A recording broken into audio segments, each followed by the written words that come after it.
রাসূল সাল্লাল্লাহু আলাইহি ওয়াসাল্লাম একটি নিকটস্থ জঙ্গলের মধ্য দিয়ে কোথায় যেন যাচ্ছিলেন এবং এক আক্রমণে চলতে চলতে তিনি কিছুদূর এগিয়ে গিয়ে দেখতে পেলেন যে আর নিকটে একটি হরিণকে বেঁধে রেখেছে একটি ইহুদি ব্যক্তি এবং সেই ইহুদি ব্যক্তিটি আর সেই হরিণকে শিকারের জন্য ততস্থানে বেঁধে রেখেছে। তখন প্রিয় নবী রাসূল সাল্লাল্লাহু আলাইহি ওয়াসাল্লামকে দেখা মাত্রই সেই হরিণটি আর্তনাদে ফেটে উঠল এবং প্রিয় নবীকে উদ্দেশ্য করে সেই হরিণটি উচ্চস্বরে কথা বলতে লাগলো যে, ওহে প্রিয় নবী রাসূলুল্লাহ সাল্লাল্লাহু আলাইহি ওয়াসাল্লাম, আজ সকালে আমি আমার সন্তানদের আমার সেই বাসায় রেখে এবং আমি আমার সেই খাবারের সন্ধানে যখন বের হয়েছিলাম আর তখন এক ইহুদি ব্যক্তি আমাকে তার শিকার ভেবে আমাকে বন্দি করে আমার হাত পা বেঁধে তথাস্থানে নিয়ে এসেছে এবং দীর্ঘ সকাল থেকে তথাস্থানে আমাকে আটকিয়ে রেখেছে। ওই সৃষ্টিকর্তা, ওই মহান আল্লাহ রাব্বুল আলামিনের নবী, আমার দুধের বাচ্চারা রহিয়াছে এবং আমি দীর্ঘ সকাল থেকে এখন পর্যন্ত তাহাদের দুগ্ধ পান করাতে পারছি না, আর হয়তোবা তাদের গলাদয় এই দুগ্ধদয় না পাওয়ার জন্য তথাস্থানে শুকিয়ে গেছে। ওই সৃষ্টিকর্তা, ওই মহান আল্লাহ রাব্বুল আলামিনের নবী, আমি আমার বাচ্চাদের সঙ্গে শেষবারের জন্য একবার দেখা করতে চাই এবং আপনি দয়া করে আপনি আমার জন্য একটি ব্যবস্থা করিয়ে দিন। তখন সেই হরিণটির রূপকথাটা শুনে প্রিয় নবী রাসূল সাল্লাল্লাহু আলাইহি সাল্লামের হৃদয় অত্যন্ত দ্রুতই কেঁপে উঠল। আর তখন প্রিয় নবী রাসূল সাল্লাল্লাহু আলাইহি সাল্লাম সেই ইহুদিকে উদ্দেশ্য করে উচ্চস্বরে একথা বলতে লাগলেন যে, ওহে ইহুদি, তুমি কেন হরিণ ছাড়ার বাচ্চার মাটিকে কেনই বা তুমি স্থানে আটকিয়ে রেখেছো? আর তুমি কি এটা দেখতে পাচ্ছ না যে এবং সেই হরিণটি তার সন্তানদের জন্য পাগল হয়ে গিয়েছে? তখন প্রিয় নবীর কথাটা শুনে ইহুদি ব্যক্তিটি উচ্চস্বরে একথা বলতে লাগলো যে, ওহে ব্যক্তি, আমি এটা অবশ্যই স্বীকার করছি যে। আর তখন সে ইহুদি ব্যক্তি নবীজিকে উদ্দেশ্য করে আবার একথা বলতে লাগলো যে, হে ব্যক্তি, তুমি আমার কাজে কেনই বা নাক গলাচ্ছ এবং তুমি এখানে কি চাও এবং তোমার পরিচয় কি? তখন ইহুদি ব্যক্তিদের কথা শুনে প্রিয় নবী রাসূল সাল্লাল্লাহু আলাইহি ওয়াসাল্লাম উচ্চস্বরে একথা বলতে লাগলেন যে, আমি হলাম আখিরি জামানার শেষ পয়গম্বর প্রিয় নবী রাসূল সাল্লাল্লাহু আলাইহি ওয়াসাল্লাম। ওহে ইহুদি ব্যক্তি, তুমি এখনই এই হরিণটিকে এই স্থান থেকে ছেড়ে দাও। তখন প্রিয় নবীর কথাটা শুনে ইহুদি ব্যক্তি উচ্চস্বরে কথা বলতে লাগলো যে, আর আমি অনেক কষ্ট পরিশ্রম করে এই হরিণকে বন্দী করেছি, তুমি আমাকে উদ্দেশ্য করে একথা বলছো যে আর এক্ষুনি হরিণটিকে এই স্থান থেকে এক্ষুনি ছেড়ে দাও। কিন্তু আমি তোমাকে উদ্দেশ্য করে একথা বলছি যে এই হরিণটি যদি এই স্থান থেকে চলে যায় আর কখনো এই হরিণটি আর কখনো ফিরে আসবে না এবং আমার সর্বরকম পরিশ্রম সম্পূর্ণভাবে ব্যর্থ হয়ে যাবে। তখন সেই ইহুদি ব্যক্তির কথাটা শুনে নবীজি উচ্চস্বরে একথা বলতে লাগলেন যে, ওহে ব্যক্তি, তুমি এই হরিণকে ছেড়ে দাও এবং এই হরিণের জিম্মাদার আমি হয়ে গেলাম এবং যতক্ষণ পর্যন্ত এই হরিণটি তোমার নিকট ফিরে না আসবে ততক্ষণ পর্যন্ত আর তুমি আমাকে এই স্থানে এক্ষুনি বেঁধে রাখো এবং যখন সেই হরিণটি তোমার নিকট পুনরায় ফিরে আসবে তখন তাহাকে তুমি তোমার সেই শিকার হিসেবে ততস্থানে বেঁধে রাখবে। তখন সেই ইহুদি ব্যক্তিটির কথা শুনে সেই হরিণটিকে ততস্থানে ছেড়ে দিল এবং সেই হরিণের জায়গায় নবীজিকে ততস্থানে বেঁধে রাখা হলো। তখন সেই হরিণটি ততস্থান থেকে দ্রুত গতিতে তার সমস্ত সন্তানদের দিকে দ্রুতই যেতে লাগলো। তখন ইহুদি ব্যক্তিটি মনে মনে এটা ভাবতে লাগলো যে আর সে হরিণটি আর কোনোদিন এই স্থানে ফিরে আসবে না, যার কারণে এই লোকটাকে আমি এই স্থানে সারা জীবন বেঁধে রাখবো এবং এর চেয়ে সহজ ও সরল মানুষ এই পৃথিবীতে আর কেউই নেই। আর কেননা একটি হরিণের জন্য যে কিনা নিজের জীবনকে বিপন্ন করেছে। আর তখন সে বনের হরিণটি দৌড়াতে দৌড়াতে তার সে সন্তানদের নিকট যখন উপস্থিত হলো তখন সে বনের হরিণের সন্তানেরা তাকে উচ্চস্বরে কথা বলতে লাগলো যে, ওই আমাদের আম্মা জান, আজ সকাল থেকে আপনি কোথায় বা ছিলেন এবং একমাত্র আপনার ইন্তজার করতে করতে আমরা এই স্থানে ক্লান্ত হয়ে পড়েছি এবং সেই সকাল থেকে এখন পর্যন্ত আপনার দুগ্ধ না পান করার জন্য আমাদের গলাদয় শুকিয়ে গেছে। তখন বাচ্চাদের এরূপ কথা শুনে সে বনের হরিণটি তার সন্তানদের উদ্দেশ্যে কথা বললো যে, হে আমার সমস্ত সন্তানেরা, তোমরা জীবনের শেষবারের মতো আমার সঙ্গে দেখা করে নাও এবং জীবনের শেষবারের মতো আমার সেই দুগ্ধদয় পান করে নাও, কেননা এই জীবনে আর তোমাদের সঙ্গে আর কখনো দেখা নাও বা হতে পারে।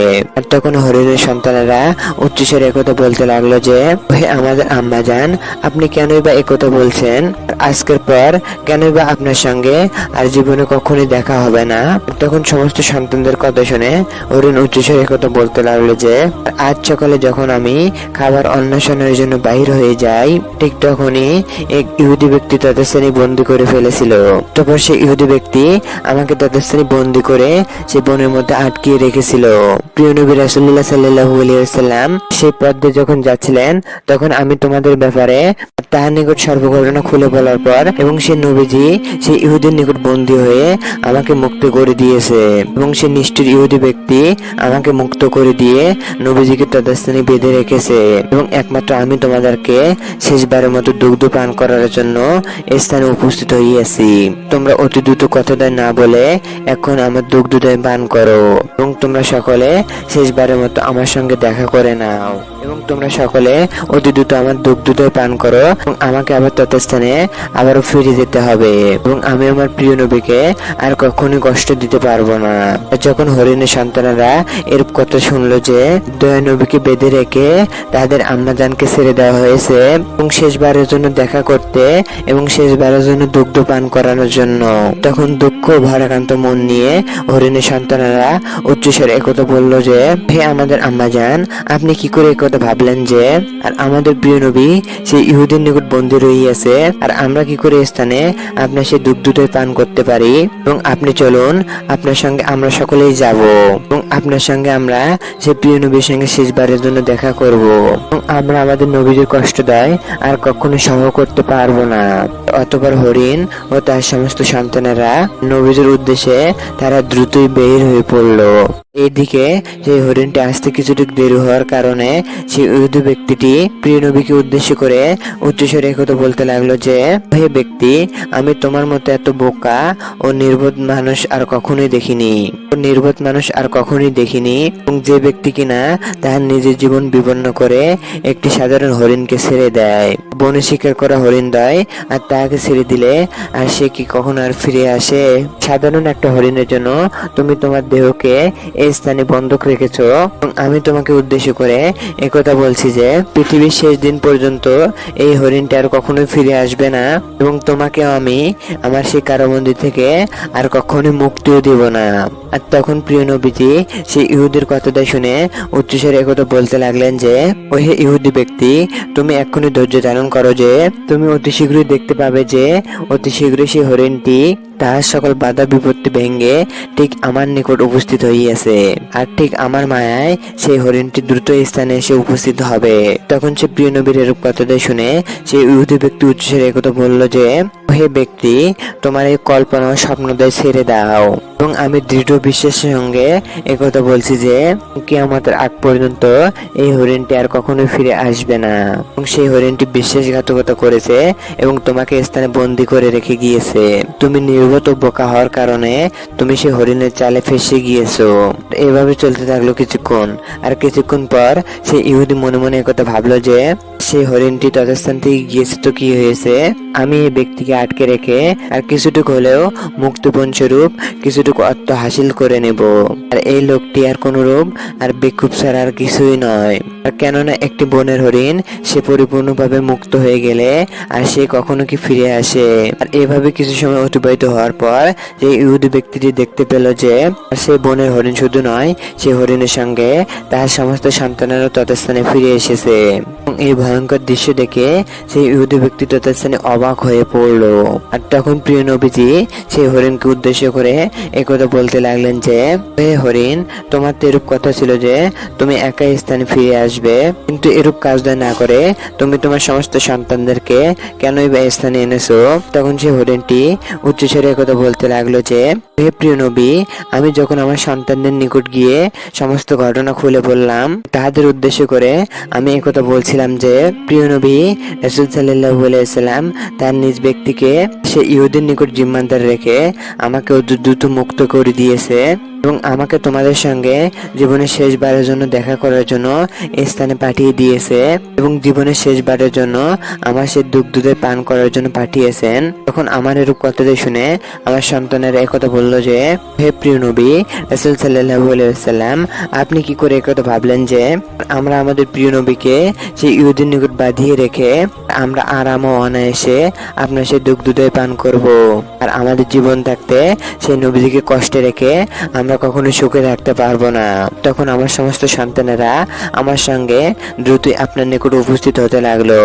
সৃষ্টিকর্তা ওই মহান আল্লাহ রাব্বুল আলামিনের নবী, আপনার সঙ্গে এরকম বেয়াদবি করার জন্য অবশ্যই আপনি আমাদের ক্ষমা করে দিন। এতক্ষণ পর্যন্ত আমরা অবশ্যই আপনাকে কষ্ট দিয়েছি, আর এখনই আপনি ক্ষমা করে দিন। তখন প্রিয় নবীজি সেই ইহুদিকে উদ্দেশ্য করে উচ্চস্বরে একথা বলতে লাগলেন যে, হে ইহুদি ব্যক্তি, তুমি এক্ষুনি নাও, তোমার সে শিকার করে সেই হরিণটি এক্ষুনি স্থানে ফিরে এসেছে। আর শুধুমাত্র সে তথাস্থানে ফিরে আসেনি, তার সঙ্গে সমস্ত সন্তানগণও স্থানে উপস্থিত হইয়াছে। তুমি যেরূপ ভয় করছিলে যে এই হরিণটি আর জীবনেও ফিরে আসবে না, এখন তুমি তাদেরকে এখনই বন্দি করে ফেলো এবং তোমার কার্যদায় হাসিল করে ফেলো। তবে তুমি এটা মনে রাখবে যে আমি একটি সত্য নবী। তবে শুধু আমি মানুষের নবী নই, আমি সকল জিন জাতি ও পশু পাখির নবী। তখন এরূপ কথাদ্বয় বলে নবীজি তথাস্থান থেকে চলে যেতে লাগলেন। তখন সেই ইহুদি ব্যক্তিটি দ্রুতই পিছন দিক থেকে এসে তাকে উদ্দেশ্য করে একথা বললেন যে, আল্লাহর প্রিয় নবীজি, আপনি একটু দাঁড়িয়ে পড়েন। যে রাসূলের মায়ায় একটি বনের হরিণ দ্রুতই ফিরে আসে, আমি এটা বুঝতে পেরেছি যে নিশ্চয়ই তিনি মহান আল্লাহ রাব্বুল আলামিনের নবী। তখন সেই ইহুদি ব্যক্তিটি নবীদের হাতে হাত রেখে সে শান্তির পথে অনায়ন করলো এবং সেই হরিণগুলো সেই নবীজিকে সালাম করে ততস্থান থেকে চলে যেতে লাগলো।